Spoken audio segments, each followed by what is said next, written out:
خپل تقدیر څنګه بدل کړو.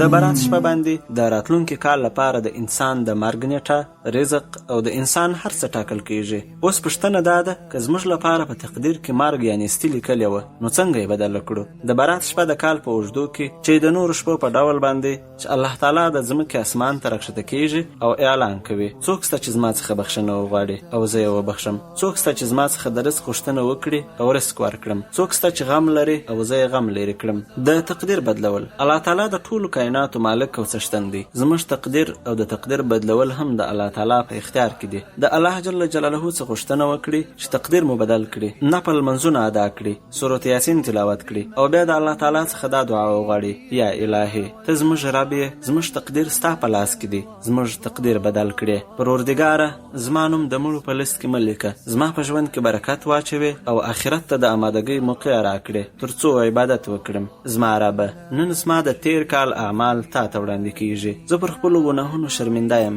ما ته بخښنه وکړه او نیک اعمال مې قبول کړه. یا الله نن د رزق د ټاکل کېدو شپه ده، ما ته پراخ رزق راکړې ترڅو ستا د بندګانو د محتاجۍ او تمې څخه خلاصم. مهربان څښتنه موږ د خلکو په وړاندې مه بې عزته کوه او موږ ته پر ګناهونو توفیق مه راکوې. یا الله زموږ دعاګانې قبول کړې او موږ خپل دوستان جوړ کړې. لا يخبو وغمام يهمي بذلا في الأرجاء. د همدې ورځې په سهار روژه نیول د رسول الله صلی الله علیه وسلم عادت و.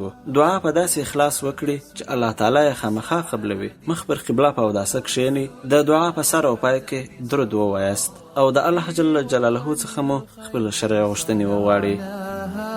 روحا تنعم بالبركات تعلو بالأوطان وتبني رؤيتها.